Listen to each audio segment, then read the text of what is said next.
Thank you very much. Hey, it's Kaufman is Alive. I look at comic books new and old.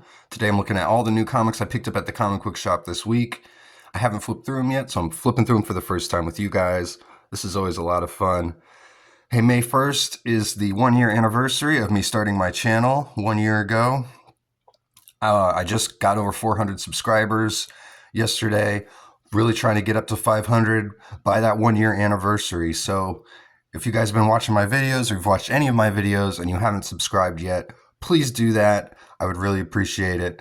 And thanks again for watching. Again, welcome to the show today. We got all the new comics that I picked up at the comic shop. First one I got was from Image and Skybound. It's actually a reprint of G.I. Joe number 21, the silent issue, a very infamous issue of G.I. Joe. There's no letters or sound effects or anything in this story at all. Just the pictures. So it's known as the silent issue. Again, probably the most famous issue of the original G.I. Joe, A Real American Hero comic. Again, this is a reprint of the original that came out from Marvel, written by Larry Hama.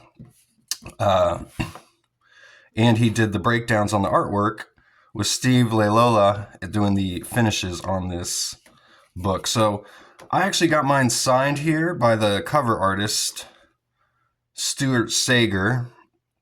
He was doing an in-store signing at my comic shop. I got the certificate of authenticity here, which is cool. Go check out his website, stuartsager.com. He does lots of painted covers. Really cool style here. Almost like a fantasy epic looking style here. I love the gatefold cover to this. Definitely showing us what's happening in the book here as Scarlet's been captured by Cobra and you've got Snake Eyes here coming to rescue her. I love how she's got her lips on the shaft of the gun there. Really sexy looking picture here. I got the artist's autograph down here at the bottom. Really nice, really cool issue to have. I love this reprint style that all the major publishers are doing now. These Image ones are really cool though because they actually are done in the newsprint paper. I think DC does this as well. But Marvel puts their facsimiles on glossy paper, which is fine. But it just that does make the artwork pop off the page in a different way. So even though these kind of have been refurbished pages, you might say, I'm sure they've done some touch-ups in certain parts here. You do pretty much get the original feel of the comic book here. It still feels like a vintage comic book with the newsprint, which I really love. So this is a cool issue. Again, it was really fun to meet Stuart Sager. I got to talk to him about G.I. Joe for a few minutes, which was fun. So it's fun meeting him. Then I got X-Men number 35. This is from the original X-Men run. This was actually free with purchase. They just had some free back issues at the register. This is just an issue I don't have. I think it's kind of a filler issue if I remember hearing about this issue before. It's kind of infamous for this costume that Jean Grey and Cyclops have on, because I think this is the only issue they wear this costume. And this issue is drawn by Liam Sharp, who I believe is kind of just a fill-in artist for this issue. So it looks like he's kind of creating his own costumes here for these characters. Even Nick Fury's got his own like battle armor here, it looks like. So yeah, just a kind of a filler issue, but some pretty cool artwork in here by Liam Sharp. He does a good job, but just some goofy costumes again. And this is just an issue I didn't have. Slowly starting to collect all those early X-Men issues. I have pretty much most of them at this point, but there's a couple here and there, like this one. So I was able to get that for free, which is cool, along with the newest issue of the current X-Men, issue number 14 here. I picked up every issue of this series so far. It's written by Jed MacKay, and Ryan Stegman has been the cover artist. He's been doing interiors along with Nitho Diaz. And this has been my favorite X-Men book. Um, the newest issue of Uncanny X-Men came out last week. I actually didn't pick it up because there was so many other comics last week that came out. I had to make some tough decisions, and I went back there today to pick up my comics, and they didn't have any more issues of that one. So looks like it's half-price books for me to try and hunt that one down. But I think I might be dropping Uncanny X-Men as far as being on my pull list anyway. I'm going to keep this X-Men book just because I love the artists on here. And this is a cool team. I just did a review a couple days ago of X-Manhunt Omega, which was the conclusion to the X crossover that was going on between the X-Men books in the past month. So go check that video out if you haven't yet. But cool artwork here by Ryan Stegman. I'll have a review of this issue coming out soon. Then I got Scorch number 39. We've got John Layman doing the writing. Steven Segovia's on artwork here. I've done reviews of all the recent issues of Scorched as well. This is my favorite Spawn book. This is the team book. Got She-Spawn as the main character on a team with Medieval Spawn, Redeemer, Haunt, Gunslinger's there sometimes. But this looks like, I think this is the start of a new storyline in this issue. We've got the same creative team we've had for pretty much the past year or so. And I think Steven Segovia has done every issue of this Scorched. There might have been a filler issue here and there, as there usually is, but he's been the main artist. This is a cool double splash page here of Redeemer looking into the future. All the buildings are ruined and the moon's had a chunk taken out of it. He's got some sort of prophecy book, it looks like.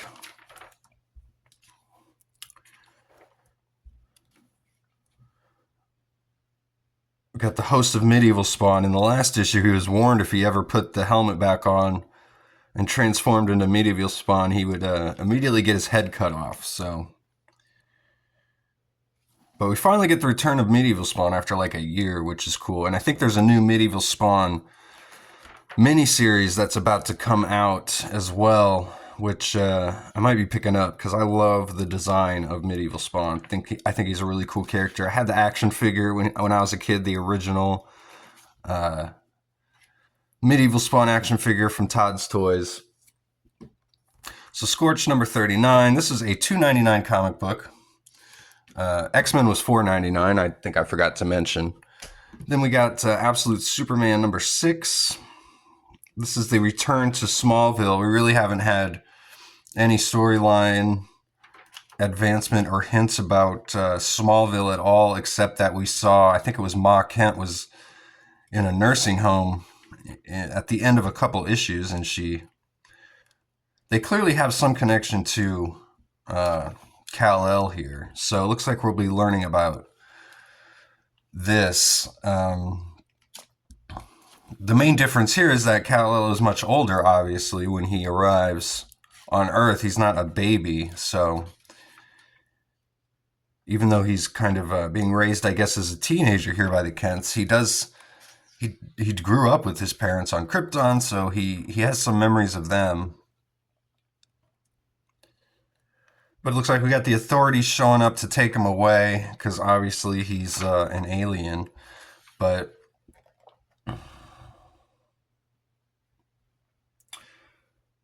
looks like emo Superman just shoots off into the clouds here.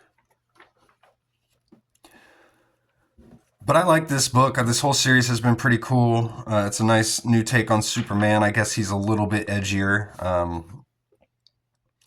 It looks like we got Ra's al Ghul, Brainiac, all the supervillains are winding up here in this comic, which is cool.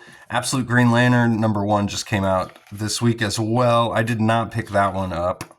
And it looks like we get a preview for Fire and Ice at the end of this. So, Absolute Superman number 6. This was $4.99 comic book.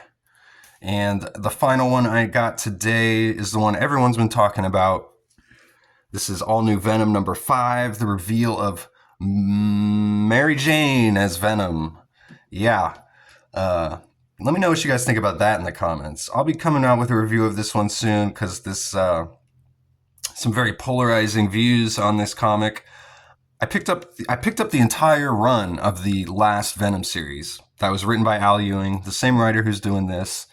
I was liking it. I was liking all the garden stuff. It just went on so long, and then it all just ended up running right into this all new Venom series. So I picked up the first couple issues of all new Venom and then just decided to drop it. I figured this mystery of who the Venom was going to go on for like 20, 30 issues, knowing Al Ewing. But we're actually wrapping it up here right at the end of the first storyline so that we can collect these all into a nice little trade, the first 5, 6 issues here. And we get the reveal in this issue. Now, the reason I picked this up, though, like I said, I dropped all new Venom after the second issue. Obviously, kind of wanted to jump back in to get the big reveal, which is kind of what I said I was going to do. Didn't expect it to happen this fast. But I picked this specific issue up for this specific cover, which is drawn by Eric Larson, the Savage Dragon artist. He also did a lot of work on Spider-Man and Venom.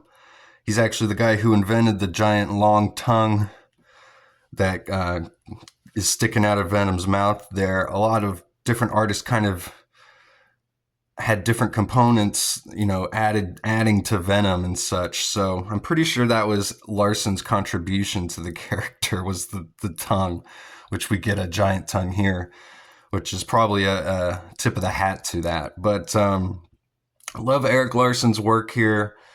Honestly, this probably could have just been a regular picture of Venom, look with the colors just making this gold, so it's all new Venom.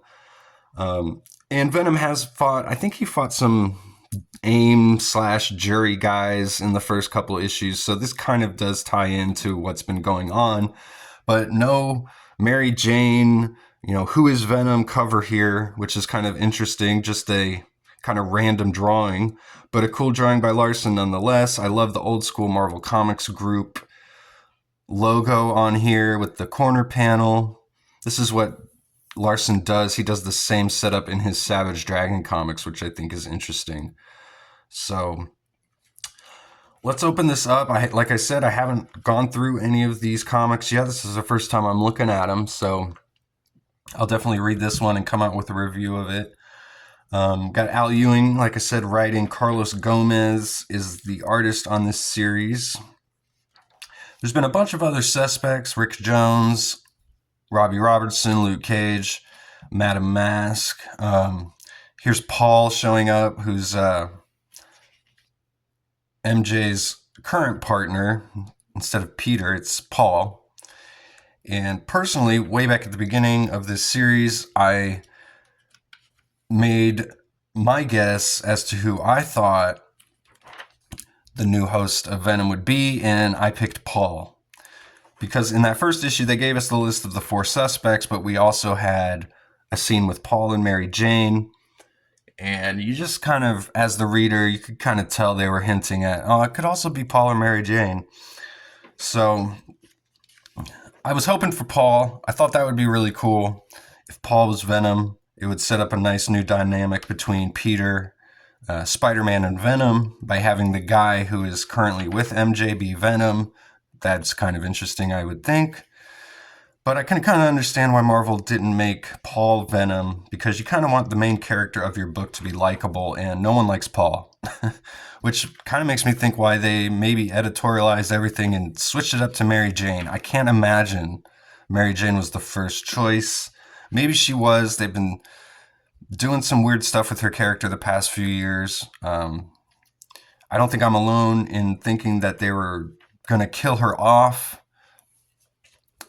at one point recently, and I think they kind of Marvel switched plans and then ended up killing off Ms. Marvel instead in the Spider-Man books. And that's just my own conspiracy theory, but